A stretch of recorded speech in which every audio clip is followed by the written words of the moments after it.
Welcome to the RKD Group Thinkers podcast. I'm your host, Justin McCord, and on the high wire with me today, as always, is Ronnie Richard.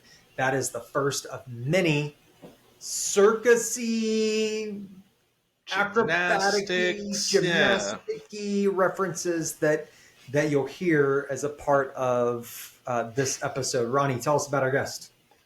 Our guest today is none other than Lori Collins. I kind of feel like I should give her like the big circus intro, but we'll just go with this. Lori Collins, she's executive vice president at RKD Group. She's head of RKD's marketing science team, and she is driving all of our data analysis, our market research, and everything we're doing there. So very much the left brain analytical side. And the thing I discovered today that I didn't know prior to our conversation was the right side, that Lori does yoga. Lori has a background in aerial arts, which I didn't even know what that was. And now I have learned about that. So this more artistic side of her, and it's just the perfect blend as you hear her talk about it.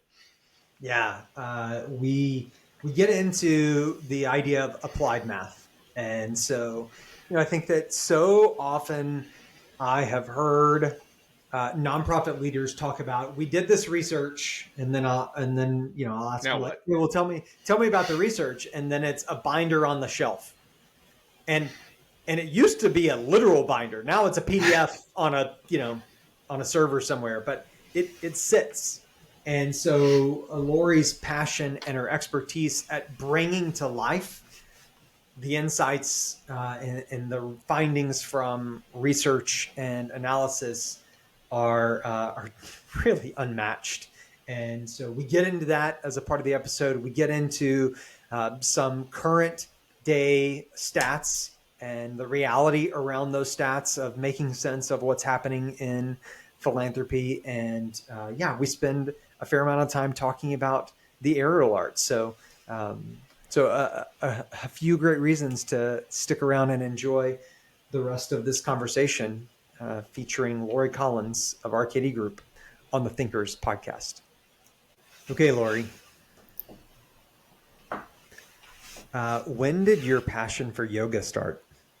Ooh, that's a switcheroo. 1990. Is that dating myself too much? That was... Yes and no, if you want me to. Most people watching this were not born. 1990. 1990. And what in 1990? Yeah, what was the catalyst here? That was my first semester of college, and so the college actually offered a yoga class, which was kind of cool and innovative. So I started taking it, and what's not to love about it? Great way to stretch. There's a great community there. Love it. And it's been a considerable part of your life ever since. Yeah, on and off. It ebbs and flows. And of course, it's the first thing to go when you're busy. Don't you guys find that that working out is going to help everything in your life, your sleep, your health. And yet it's the first thing that we deprioritize when things get hairy and the to-do list gets too long. So true. Is it your primary way of navigating stress? No, it's not. It's more of a outlet that has kind of led to other areas that I prefer more. The aerial arts, if you will. And that's something that has truly left the path just because of time. But that's like the ultimate stress reliever, plus like something that really helps you develop other sides and aspects of yourself, because you can only do so much left brain things. I think it's important to have balance in the left brain, right brain spheres. And that's something that I think lends itself more of that artsy side, which is not something that I do a lot. What are aerial arts? I just have to ask. I don't know what that is. Like the Cirque du Soleil.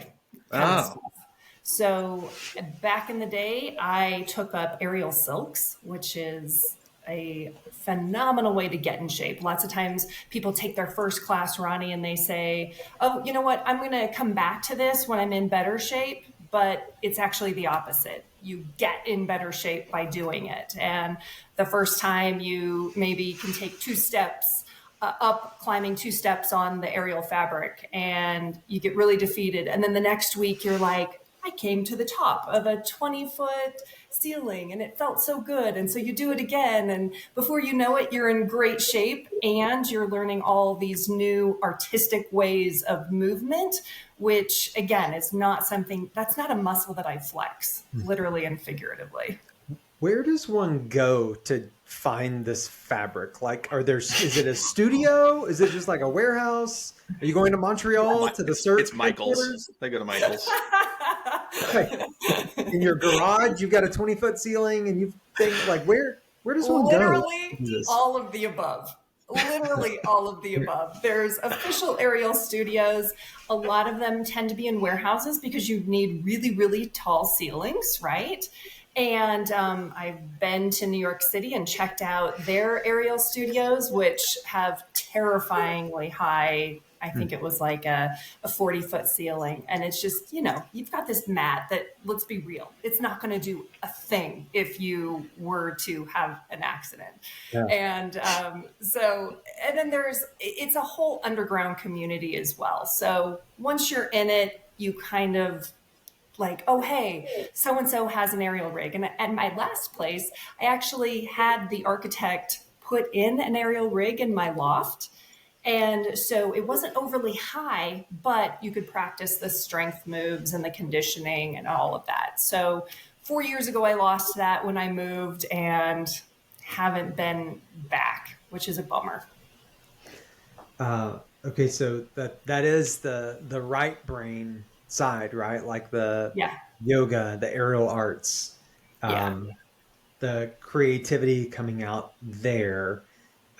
Your career has been, on paper, largely left brain, around statistics and analysis and research, and not that there's not a balance in all of those things, but take us back to what led you to working at DirecTV. And did you use aerial arts to install dishes, or? So back in the day, my career path looked like this. It was a bulletin board in the college in the Department of Statistics, and someone had posted a internship for a research intern. And this was at a company called Request Television. They were a pay-per-view provider, and they were offering the high price. This was, back in the 90s. So this is good money back then. It was $7 an hour for this research intern, which, sometimes research internships back then were unpaid. So this one was paid. I absolutely loved the people. I, in fact, made some lifelong friends there, and I'm actually married to one now. So that was the best part of that I met Steve there. Even though we ironically had gone to the same high school at the same time, our paths never crossed because I was older than he was, and I never would have cavorted with a little freshman as a senior. So we became really good friends there at Request Television, and that kind of led to being in the cable and satellite space until I went to my first agency, a database marketing agency, and then they had a acquisition of, it was Merkle and Merkle Domain, and so they acquired a fundraising agency, and then that led me onto this path. Chip Grizzard reached out to me and he was like, hey, we're looking for this lead of analytics. Might you know of anyone in the Atlanta area? And not willing to move to Atlanta, but it kind of started this trajectory of this path that I've been on to use your powers for good, right? You can apply statistics to frogs, pharmaceuticals, or sports marketing, or actually social impact and social good arenas. So why not do the latter? And so that's what I've been doing for the last 15 or so years. Lori, I want to go back a little bit before DirecTV and ask about um, when you sort of realized that statistics and research was a passion of yours. It seems like it was very early on, and I'm always impressed. I've said before on the show, I'm always impressed with people who see their path and follow their path early.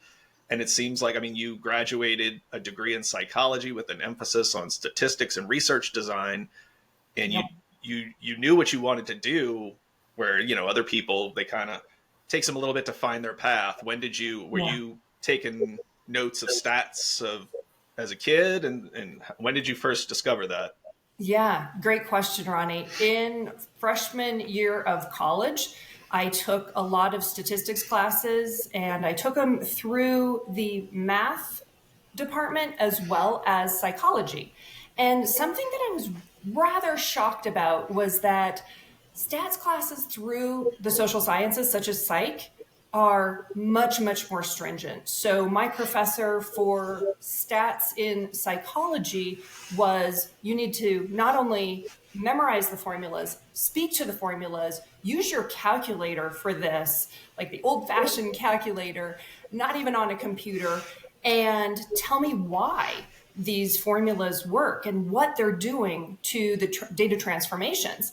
And so, as a part of those Statistics 101 classes, the textbook would always have these case studies. So, here's the test design of treating 100 people with migraines. And this test group A took this behavioral therapy plus this pill. Test group B had a placebo only, and set up the statistics in support of understanding whether or not there was a statistically significant difference. And sometimes it would stop right there. And my curiosity was piqued, like, what happened? What happened to those folks in the placebo only control group? Like, what happened? And so that kind of put me on a path of the why behind the numbers and the application of them. And that's the beauty of statistics, right? It's applied math.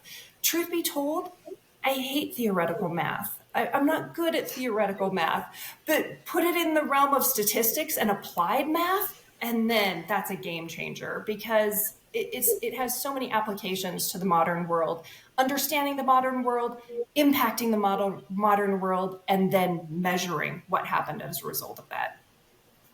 I love that idea of applied math and its importance of things all around us. I had one statistics course in grad school. It was I think I may have had two math courses in both my undergrad and graduate. Did you call it statistics?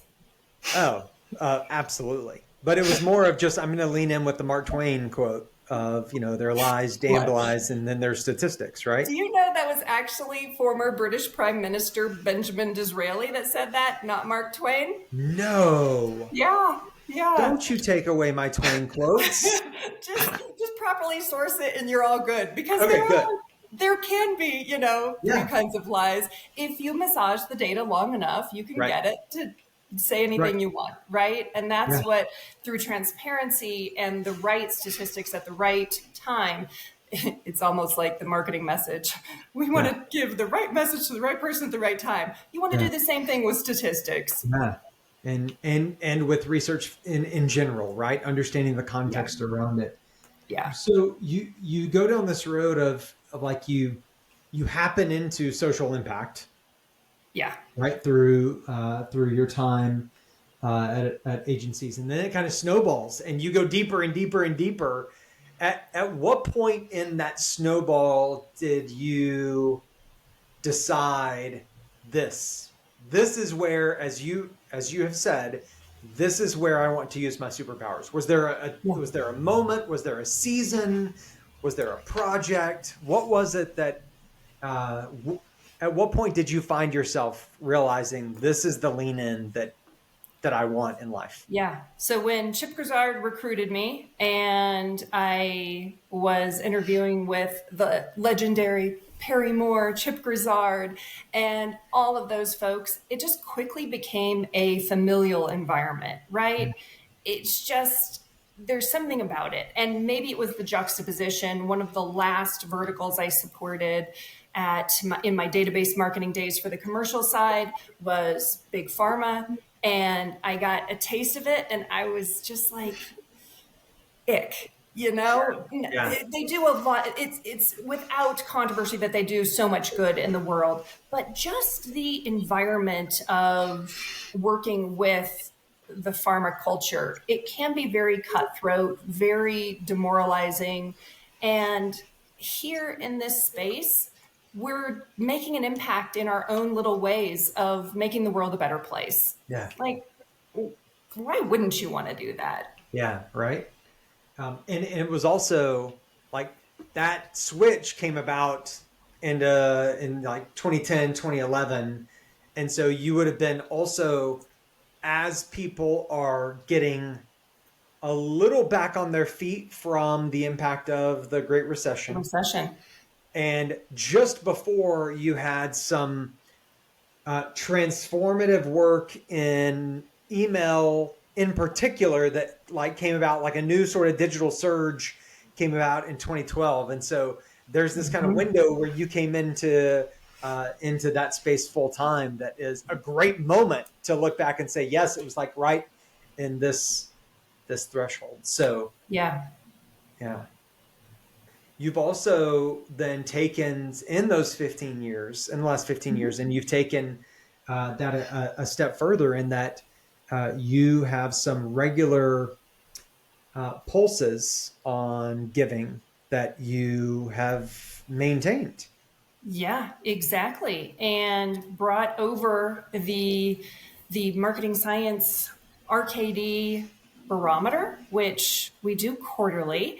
And I really like the terminology of barometer just because I think it's a little egotistical to think that we could project what charitable giving is going to do in a year or two. To me, that's where the crystal ball territory comes in.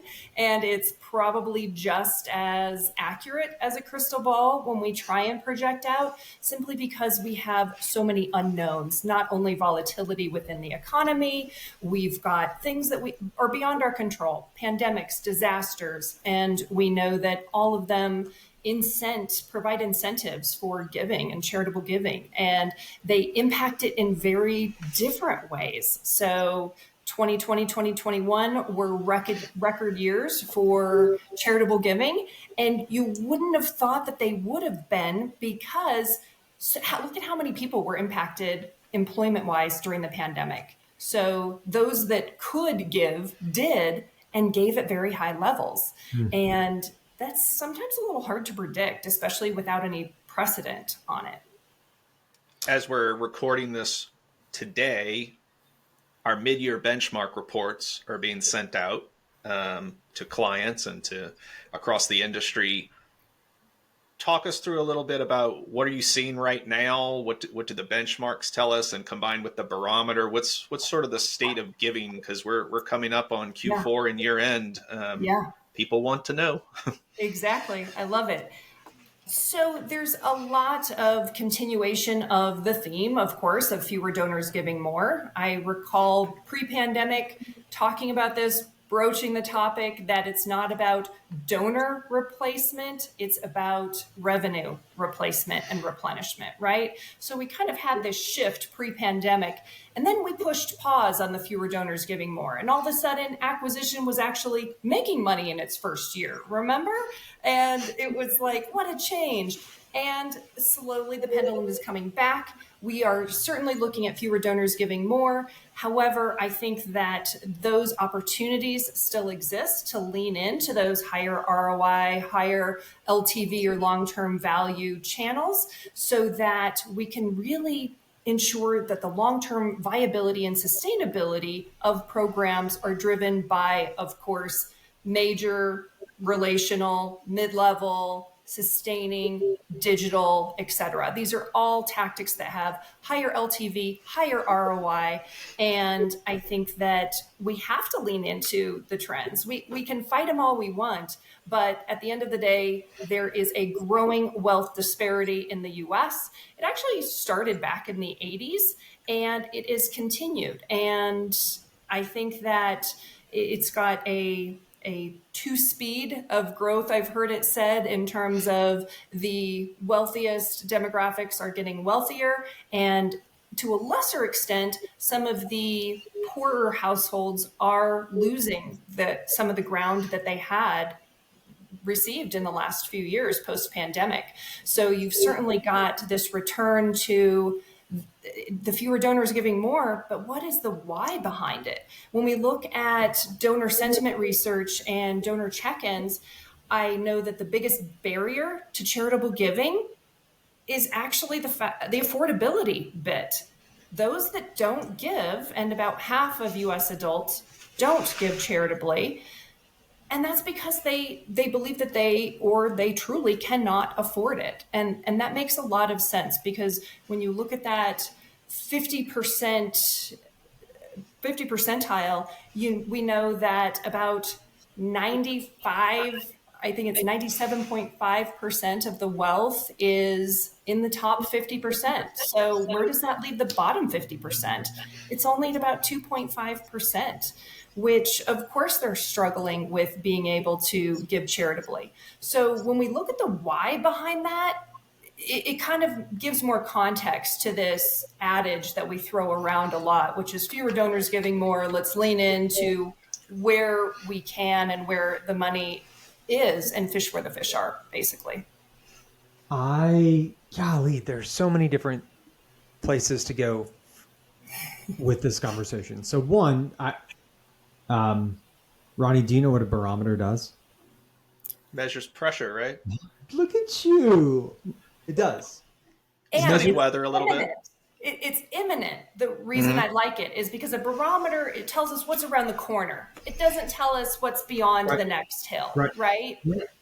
And so I appreciate that as an analogy, because I do think that even as you talk about growing wealth disparity, et cetera, like there's a version of like understanding the pressure within philanthropy. Not pressure as in the pressure that individual fundraisers and CDOs feel, et cetera, but the pressure in and around giving and in and around wealth and in and around societal trends that are reflected in charitable contribution. So I have that kind of cloud that's rolling in for me mentally. And then I also have this, I don't know if it's altruistic, aspirational side, Lori, that makes me think about the parable of the two coins, of like how good it is to give no matter what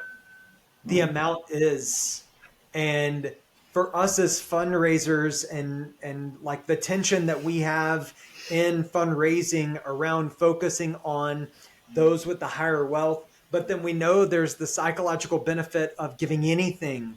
And so how are we also creating avenues to normalize, $1 a month or $2 a month or whatever it is? Rounding up at the register. Right. There's that's tension still in charitable that. giving. Yeah. And the charitable behaviors such as volunteering, social advocacy, you're absolutely right. And I'm so glad you brought that up, Justin, because this is a difference between my research over the last 15 years doing tracking studies of charitable giving. It was kind of interesting. I just recently found out the reason why my research wasn't matching some other very venerable, well-sourced research out there, such as the Lilly School of Philanthropy, because their research excludes the lower end giving, right? I've always included that. I don't care if you give $1 to charity. If that to me is a reflection of your heart, not your finances, right? How generous are you? So for a long time, I saw for about the period of 12 years, up until the last 3 years that the proportion of US adults giving charitably was incredibly consistent. It was 54% plus or minus 2 percentage points over this 12-year period. That's incredible. And meanwhile, we saw the Lilly School of Philanthropy was like, no, charitable giving is going down. Well, at issue, there were two differences there. They're tracking charitable giving $25 and up, which is a low but sizable statistic when you look at the proportion, how Americans give and what they give. A good portion of them do give $25 or lower in an average year because that's what they can afford. However, there was also this implication of religious giving. So I exclude giving to churches, houses of worship, and political campaigns. So I'm better isolating that research that can help our client partners with how to grow and what it looks like for giving. So that's the reason why my barometer was more steady up until the last couple years, in which case we have seen a decreasing proportion of those giving charitably. And it's because it's a difference of looking at the giving holistically at all levels and kind of also isolating that non-church giving. Mm-hmm. Lori, as you look back at your career path and some of the things we talked about today, who would you say are some people who influenced you along the way, or people you learned from that got you to where you are today? It's a great question. So my favorite co-pilot that has taught me so much of what I know is actually the amazing Alexa Langford. And she and I worked together for a dozen years. And when I came to Grizzard back in the day, my first leadership experience in the fundraising agency realm, I knew very little. I had worked on some charitable accounts on the domain side at Merkle, but I really didn't know the details and the nuances of analytics for fundraising, and it's distinctly different. There's I like to say there's some metrics that are false positives. If you just look at revenue per active donor, and if you get double-digit increases there, you can say, yay, those fewer donors are giving a lot more, not just more. But that's a false indicator. Anytime I get double-digit increases in revenue per active donor, that's a red flag for me. That means that you are whittling your base down so much that you are really reflecting those loyal multi-year donors, right? So Alexa really helped me understand the nuances of analytics applied to charitable giving. She's one of the smartest analysts in the space, and I was lucky enough to partner with her for about a dozen years, and she's now doing fantastically on her own, leading strategy and analytics in her own right. So it's kind of I look at it as a growth success story for both of us. It's a bit of a trapeze partner, right? Like you exactly. Swung There's a together. place in LA, Justin, that does the partners trapeze for beginners. And I'm so tempted to do it, but it's also like terrifying, right? You've got a net, but we all know that, you can hurt yourself. Yeah. Yes. I will happily come watch. Not participate. I thought you were about to volunteer. Yeah, exactly. I think it would kind of be the ultimate trust building exercise, because social psychologists say that the higher up you are, the more you've got that high energy that really cements emotion and feeling. And so back in college, I remember reading a story of social psychologists actually making pairings on a high suspension bridge. So it was a first meet and greet with potential suitors. And they actually paired at higher rates because this elevation really heightened everything and you felt everything at a higher level. So all I'm suggesting here is not love matches in the agency. However, maybe we do some trust building exercises with trapeze. Trapeze team building. There you go. I love it. You're out. Listen, I am decently quick on my feet. I'm definitely more quick-witted. Yeah. But there is, there is. Is it I the have a height love or for the changing? gravity and being on the earth, and so You don't it's like heights at all? no, no. Ronnie, how about you? I've gone skydiving and bungee jumping, so I'm okay. It See, scares there me, you go. but it's fun. So here's how this can work: is y'all do the trapeze thing, There and you then go. I will be your promoter and sell the tickets to watch. No tickets, please. And No you'll do the tickets. high flying puns. Cert do Yeah. RKD. Oh, I like it. Yeah, I like it. And I prefer being the introvert I am. I prefer Ariel with no audience. Like everyone is like, "Oh, you want to perform?" I'm like, "No, look over there." Okay, I'm gonna do It's this fair. thing, but It's I fair. don't want any eyes on me. And yeah, Well, Lori, we appreciate you hanging out with us today, pun swinging intended. by and Climbing to greater heights, climbing to greater elevating our heights, conversation. elevating our Conversation without a conversation. net, too. It's Conversation with no true. I net. didn't know what you guys were going to talk Yeah, about. you thought it was just a couple of clowns. So, Thank you for confirming that. yeah. All right, friend. We will we'll catch you again soon. Sounds great. Great catching up with you guys.